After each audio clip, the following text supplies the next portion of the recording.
चलिए मेरे साथ बोलिए वासुदेव जनार्दनम। प्रिय आत्मसन, मैं पंडित राजकुमार शुक्ला, ज्योतिष में और तुम में फिर आपके साथ हूँ। प्रिय मित्रगण, हमने इससे पूर्व के भाग में धनेश या धन भाव से बनने वाली ग्रह योग आपसे कही। प्रिय मित्रगण, आपने उसको लाइक किया, शेयर किया, सब्सक्राइब किया, मैं आभारी हूँ आपका, धन्यवाद आपका। आज हम इससे पूर्व के चतुर्थ भाव के संबंध में चर्चा करें। प्रिय मित्र, ध्यान दें, चतुर्थेश किसी भी जन्म कुंडली का ये चार्ट आपने देखा, आप इस चार्ट को देखें, मेष लग्न का चार्ट है। इस लग्न में मेष राशि है, लग्नेश यहाँ पे मंगल है, चतुर्थ भाव का स्वामी चंद्रमा है। अब चतुर्थेश से बनने वाले धन योग हम आपसे कहेंगे। प्रिय मित्रगण, पिछले भाग में आपको मैंने धन योग या धन सूत्र कहा था, उस धन सूत्र को आप फिर से समझ लें। यहाँ पर चतुर्थ भाव को आप ऊपर रख लें, चार यानी चतुर्थ भाव, चतुर्थेश से बनने वाला जो सूत्र है वो मैं आपसे कहूँ तो चतुर्थेश से बनने वाला सूत्र है 12, 59, 10, 11।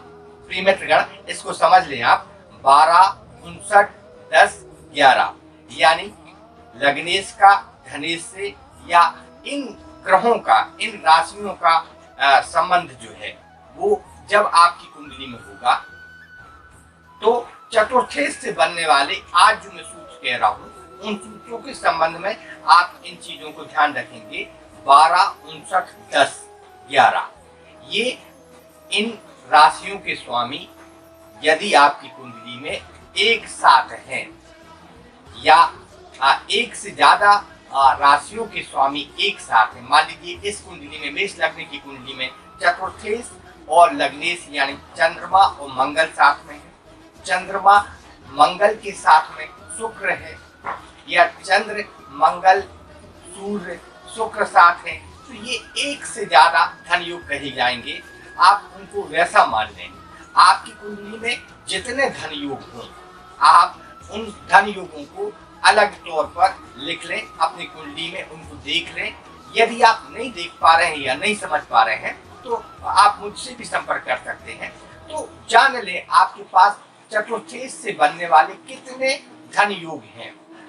धन योग को आप ऐसा भी समझ लें कि धन योग का मतलब है कि वहां पर उन भावों के स्वामियों का यदि शुभ ग्रह है तो बहुत उत्तम है, पर पूर्व ग्रह भी कुछ तो मध्यम फल को देने वाले होते हैं और वो अपनी सामर्थ्य के अनुसार, जैसे कि वो है जन्म कुंडली में, यदि वो उच्च के हैं, मूल त्रिकोण के हैं, स्वक्षेत्रीय हैं, मित्र क्षेत्रीय हैं, तो वो क्रमशः उस प्रतिशत मात्रा में उन सुखों को आपको देंगे, चाहे वो धन योग हों या लग्नेश से बनने वाले योग हों या चतुर्थेश यानी सुखेश से, मात्रेश से बनने वाले धन योग हैं, वो आपके लिए बेहतर होंगे। प्रिय मित्रगण, ध्यान रखेंगे, यहाँ पर ध्यान देने वाली बात है कि हमने पिछले भाग में जो आपसे सूत्र कहा था 4 बटे, आज उसको आप 4 यानी चतुर्थेश को बटे कर लें, 12, 59, 10 यानी लग्नेश का, धनेश का, पंचमेश का, चतुर्थेश का, नवमेश का, दशमेश का और एकादशेश के स्वामियों का जहां पर भी योग होगा तो अपनी सामर्थ्य के अनुसार वो धन योग उत्पन्न करेगा।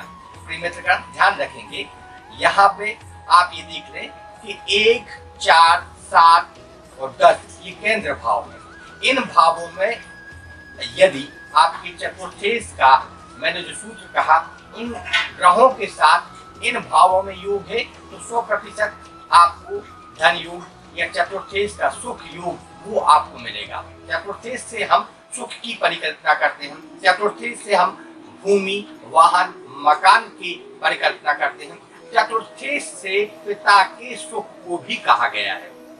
चतुर्थ भाव में पुरुष ग्रह होने पर, पुरुष ग्रह की राशि होने पर और वो पुरुष ग्रह यदि बली है तो पिता के उत्तम सुख को देने वाला है।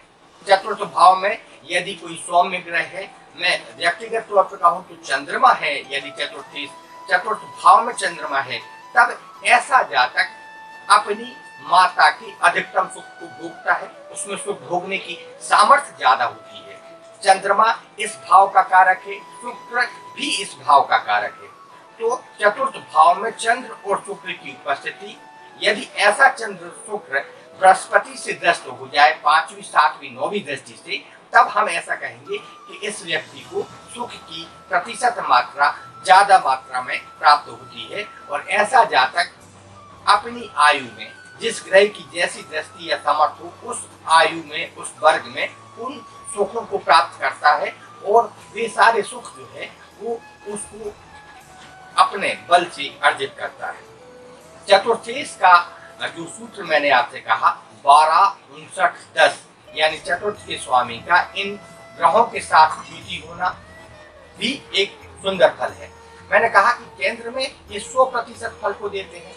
5वें और 9वें भाव में, 1, 5, 9वें भाव में यदि ये योग होता है, तब इसके बल को हम कह सकते हैं कि ये 75% तक शुभ फल को देता है और ये फल उसको मिलता है। अब ऐसे भाव में, जबकि इनके अलावा, यानी मान लीजिए एक भाव में मतलब 3 भाव में, भाव नंबर 3 में, 6 भाव में और एकादश भाव में होने पर इसका शुभ फल 50% तक ही प्राप्त होता है। 6वें, 8वें, नहीं क्षमा कीजिए, 8वें और 12वें वाले भाव में यदि ये धन योग हैं, इन ग्रहों की युति पाई जाती है, तब वो फल आपको केवल 25% ही प्राप्त होता है। प्रिय मित्रगण, ध्यान रखेंगे, शुभ ग्रहों से ग्रस्त होने पर ये फल पूर्णतः प्राप्त होते हैं और अशुभ ग्रहों से ग्रस्त होने पर इन ग्रहों के फल क्रमशः कुछ मात्रा में न्यून अधिक हो जाते हैं। तो याद रखेंगे मित्रगण, मित्र ग्रहों के साथ होने पर, शुभ ग्रहों से ग्रस्त होने पर, शुभ ग्रहों की युति होने पर और जन्म कुंडली में उस ग्रह के बल के अनुसार वो अपने शुभ अशुभ फल को देता है। जैसे मान लीजिए कोई ग्रह चंद्रमा उच्च राशि का है, अब उच्च राशि में होने पर वो अपने 100% शुभ फल को देता है। स्वराशि में होने पर वो अपने 50% फल को देता है।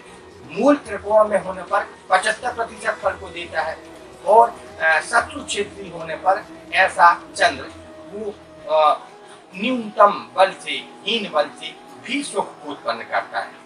मित्रगण, ध्यान रखेंगे, ये सूत्र हम सुख के संबंध में कह रहे हैं, तो आप अपने व्यक्तिगत सुखों को कैसे बढ़ा सकते हैं, सुख कैसे प्राप्त कर सकते हैं, या आपके पास कितने सुख योग हैं। या हमने देखा है कभी कभी ऐसा भी संभव है कि बहुत सारे सुख होने के बावजूद आप उन सुखों को भोग पाने की सामर्थ्य वो आपके अंदर नहीं होती है। आप व्यक्तिगत तौर पे सुख होने के बावजूद दुखी दिखाई पड़ते हैं, की वजह भी चतुर्थेशी और चंद्रमा का निम्न राशि में होना, अशुभग्रस्त होना पाया जाता है।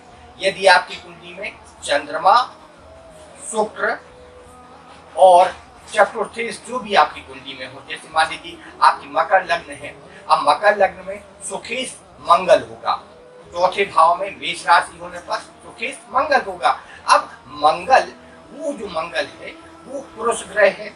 यदि मंगल उच्च राशि में है और 10म भाव में शुभ ग्रह है, तब ऐसे जातक को पिता का सुख प्राप्त होता है और कर्म का सुख प्राप्त होता है, राज्य से उसको संपत्ति प्राप्त होती है, धन प्राप्त होता है, मान सम्मान यश प्राप्त होते हैं।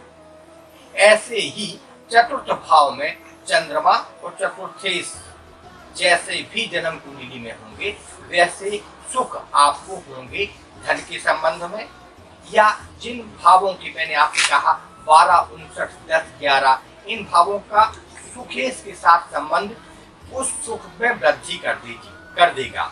जैसे मान लीजिए कि चंद्रमा का संबंध, चंद्रमा यानी 4 राशि में चंद्र हो इस मेष लग्न की कुंडली में और वहां पर शनि की युति है, तब ऐसे में शनि और चंद्र मिलके एक सुख योग बनाएंगे। वो कर्म के संबंध में सुख योग होगा। अभी कर्म के संबंध में सुख योग जो है, तब हम कहेंगे जबकि बृहस्पति से दृष्ट हो, शुभ ग्रहों की इस पर दृष्टि हो, शुक्र या बुद्धि की युति हो या शुक्र बुद्धि के साथ हो, ऐसी स्थिति में इस व्यक्ति के सुखों का योग वो बढ़ जाता है।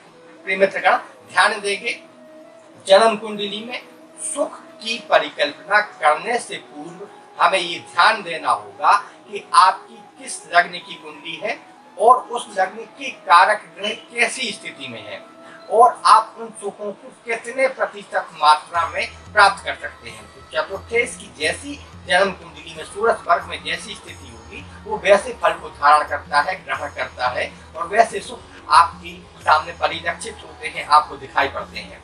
मित्रगण, सुखी होने के लिए आप विशिष्ट सूत्र को ध्यान रखेंगे। प्रथम सूत्र है माता की सेवा करना।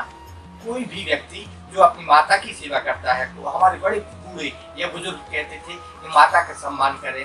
का मतलब ये था कि आप अपने व्यक्तिगत सुखों में वृद्धि कर लें, आप अपने सुखों में वृद्धि के साथ भूमि वाहन मकान के सुखों को प्राप्त कर लें, आपको मन की संतुष्टि प्राप्त हो जाए। तो संतुष्टि को परम धन कहा गया है। ऐसा जातक जो अपने आप में संतुष्ट है तो स्वाभाविक है कि वो सुखी है। ऐसे सूत्रों को हमारे बड़े बूढ़े कह गए हैं जिनको ज्योतिष में अपनाया गया है। मित्रगण, ध्यान देंगे आपकी कुंडली में सुख योग कैसे हैं इसको जान लें आप। और यदि आपकी कुंडली में सुखेश कहीं पीड़ित है तब उसका वैदिक उपचार करना आपके लिए उत्तम होगा। तो आपकी कुंडली में जो ग्रह हो, अब मेष लग्न की कुंडली में मैं चतुर्थ का उदाहरण कहूँ, चतुर्थ भाव में चंद्रमा चतुर्थेश होने से आपको माता की सेवा करना उत्तम होगा, आपको चंद्र की पूजन करना उत्तम होगा।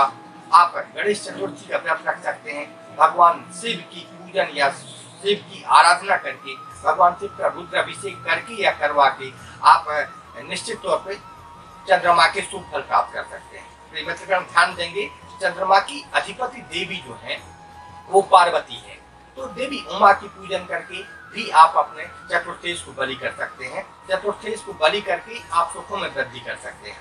प्रिय मित्रगण, ध्यान देंगे सुख तब प्राप्त होगा जब आपने कर्म के द्वारा उस सुख को प्राप्त किया है। जो सुख हमें दूसरों से प्राप्त हुए हैं, भाग्य से प्राप्त हुए हैं, ऐसे सुख न्यून फल को देने वाले होते हैं और उससे संतुष्टि प्राप्त नहीं होती है। तो आपको कर्म करना होगा, कर्म करके आपको संतुष्टि प्राप्त करना होगी और संतुष्टि के बाद सुखों को भोगने की आपकी जो क्षमता है वो आपको परम सुख को देने वाली होती है। तो मित्रगण, ध्यान रखेंगे ये धन योग, ये सुख योग, ये आपके कर्म के ऊपर निर्भर करते हैं। तो अच्छे कर्म करें, कठिन मेहनत से प्राप्त किया गया कोई सा भी सुख वो आपको लाभकारक होगा और उससे समाज को कुछ नया मिलेगा। आप समाज को कुछ दे पाते हैं, वो आपको एक संतुष्टि प्राप्त होती है। वो संतुष्टि आपको परम आनंद को देती है और आनंद जो है वो सुखों को ग्रहण करने वाला है और परमात्मा की शरण में ले जाने वाला है। मित्रगण, धर्म से भी हमें सुख प्राप्त होता है। तो धर्म को प्राप्त करने के लिए विभिन्न मार्गों से हम जो कार्य करते हैं वो हमारे आत्मिक संतुष्टि, आत्म पिपासा को शांत करने वाले योग होते हैं। आप ऐसा करें, देख लें आपकी कुंडली में क्या समस्या है। आप किसी ज्योतिर्विद को दिखा के भी ऐसे शुभ फल, चतुर्थेश के शुभ फल प्राप्त कर सकते हैं। तो ज्योतिष का मतलब है कि आप चतुर्थेश के बल को बढ़ा लें और सुखी हो जाएं। मैं भी यही चाहता हूँ और पूरी दुनिया चाहती है, आप भी यही चाहते होंगे। मित्रगण, आपको ये भाग अच्छा लगा है, प्लीज लाइक करेंगे, शेयर करेंगे, सब्सक्राइब करेंगे और मैं चाहता हूँ कि आप ये दूसरों तक प्रसारित कर दें। और मेरी दूसरी जो संपर्क के साधन हैं आप उन पर मुझे फॉलो कर सकते हैं, उन पर आप कमेंट्स भी जो है वो करें ताकि जो है मैं समझ सकूं आप कितना और चाहते हैं या क्या चाहते हैं।